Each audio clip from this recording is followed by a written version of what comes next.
என்ன சமையலோ என்ன சமையலோ.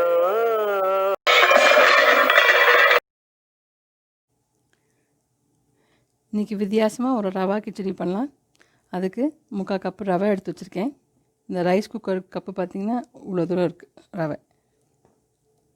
கடுகு 1/2 டீஸ்பூன், 1 டீஸ்பூன் உளுத்தம்பருப்பு, 1 டீஸ்பூன் கடலைப்பருப்பு, ஒரு 1/2 டீஸ்பூன் பெருங்காயம், 1/2 டீஸ்பூன் மஞ்சப்பொடி, 2 டேபிள் ஸ்பூன் வேர்க்கடலை, 2 டீஸ்பூன் எண்ணெய், 2 மீடியம் சைஸ் வெங்காயம் பொடியாக நறுக்கி வச்சுருக்கேன், 1 டேபிள் ஸ்பூன் இஞ்சி, 1 வரமிளகா, தேவையான அளவுக்கு கருவேப்பிலை. கிச்சடிக்கு காய் கொஞ்சம் கேபேஜ் இருக்குது, பொடியாக நறுக்கின பீன்ஸ் ஒரு 10 பீன்ஸ் வச்சுக்கலாம், ஒரு மீடியம் சைஸ் கேரட், உருளைக்கிழங்கு சின்ன உருளைக்கிழங்கு, குடமிளகா கொஞ்சம். பார்க்க தான் காய் நிறையா இருக்க மாதிரி இருக்கும், பட் கிச்சடியில் போடும்போது கரெக்டாக இருக்கும். கிச்சடி கொஞ்சம் நிறையா காய் இருந்தால் இன்னும் நல்லாவும் இருக்கும். வித்தியாசமாக டேஸ்ட் தரப்போகிறது இதுதான். ஒரே ஒரு தக்காளி பொடியாக நறுக்கின்னு இருக்கேன், ஒரு 1/4 கப்பு தேங்காய், 3லேருந்து 4 பச்சை மிளகா. இதை அப்படியே பச்சையாக அரைச்சிக்கலாம். தேவையான அளவுக்கு உப்பு, கொத்தமல்லி. முதல்ல இந்த காயெல்லாம் ஃபஸ்ட்டு வதக்கலாம்.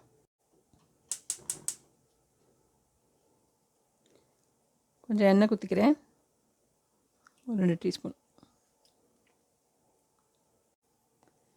கடுகு,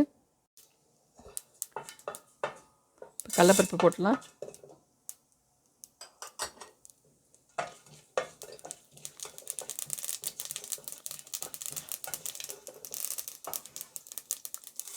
உளுத்தம்பருப்பு,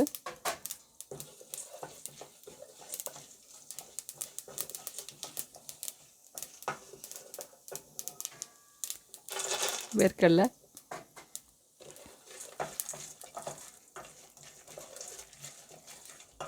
நல்லா ஃப்ரை பண்ணிக்கலாம்.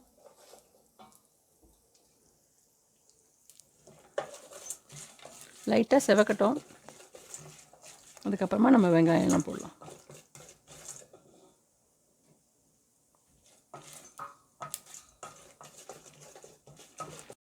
பெருங்காயம் போட்டுடலாம். கொஞ்சம் வதக்கிட்டு அப்படியே இஞ்சி, வரமிளகா, கருவேப்பிலை, வெங்காயம் எல்லாத்தையும் போட்டு நல்லா வதக்கிடலாம்.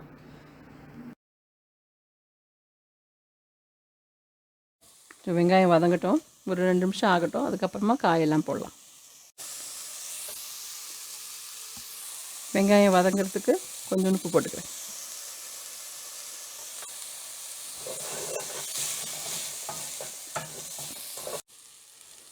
கொஞ்சம் வதங்கிட்டு இப்போ கொஞ்சம் உருளைக்கிழங்கு, கேரட், பீன்ஸ் இது 3த்தையும் ஃபஸ்ட்டு போட்டுடலாம். கொஞ்சம் வதங்கட்டும், அதுக்கப்புறமா நம்ம குடமிளகாலாம் போடலாம்.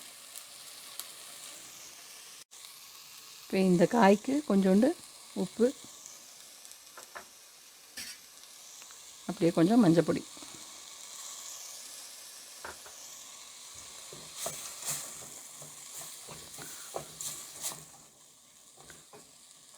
இதை அப்படியே மூடி ஒரு 2 நிமிஷம் வச்சிடலாம். கொஞ்சம் வதங்கட்டும், அதுக்கப்புறம் நம்ம கேபேஜும் குடமிளகாவும் போடலாம்.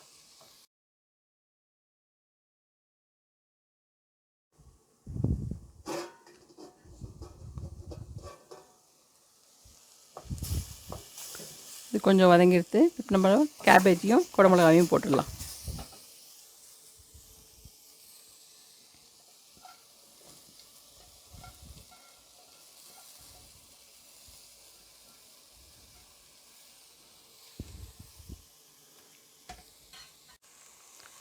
இந்த காய்க்கு கொஞ்சம் உப்பு போட்டுண்டாச்சு, மஞ்சப்பொடியும் போட்டுக்கலாம். இது நல்லா மிக்ஸ் பண்ணிவிட்டு ஒரு 1/2 கப்பு தண்ணி ஊற்றி இந்த காயெல்லாம் வேக விட்டுடலாம். கொஞ்சம்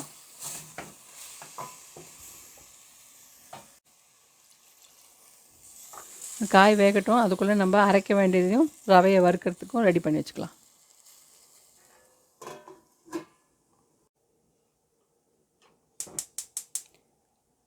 இப்போ ரவையை வறுத்துக்கலாம்.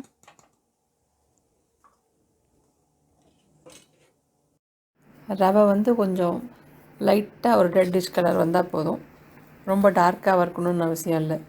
2லேருந்து 3 நிமிஷம் ஆகும், அவ்வளோதான். அடுப்பு கொஞ்சம் சின்னதில் வச்சுக்கலாம், இல்லாட்டி கருகி போயிடும்.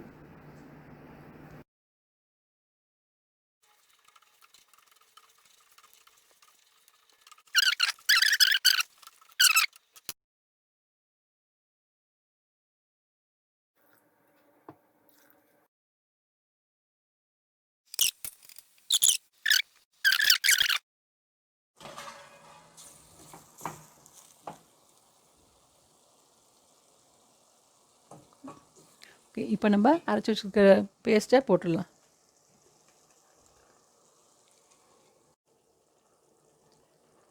இது வந்து கொஞ்சம் நல்லா அந்த பச்சை வாசனை கொஞ்சம் போட்டோம், அவ்வளோதான். ஒரு 1லேருந்து 2 நிமிஷம் ஆகட்டும். அதுக்கப்புறமா நம்ம ரவைக்கு தேவையான அளவுக்கு தண்ணி ஊற்றி அதில் போட வேண்டியது தான். இந்த கப்பால் தான் ரவை போட்டுட்டேன் இல்லையா, 3/4 கப்பு. ஸோ இதே அளவில் 3 பங்கு தண்ணி எடுத்து வச்சுருக்கேன். இந்த சமயத்தில் இந்த காய்க்கு கொஞ்சம் கொத்தமல்லி தூவிக்கலாம். நல்லா 2 நிமிஷம் நல்லா கொதிச்செடுத்து இப்போ நம்ம இந்த ரவைக்கு தண்ணி ஊற்றிடலாம். இப்போது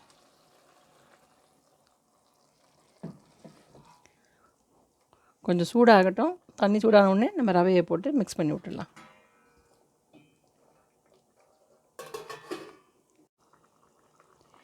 தண்ணி நல்லா கொதிக்க ஆரம்பிச்சிட்டு கொஞ்சம் சின்னது பண்ணிடலாம். சின்னது பண்ணிவிட்டு ரவையை கொஞ்சம் துளி துளியாக போடலாம். அப்படியே ஃபுல்லாக போட்டுற வேண்டாம்.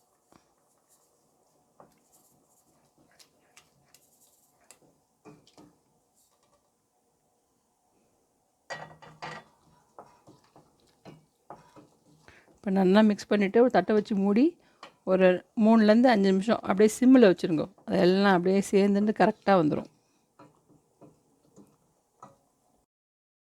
கிச்சடி நல்லா ரெடி ஆகிடுது. இப்போ நீங்கள் வந்து ஒரு டீஸ்பூன் நெய் போட்டுக்கலாம். நல்லா வாசனையாக இருக்கும், சூப்பராக. கொஞ்சம் கொத்தமல்லி,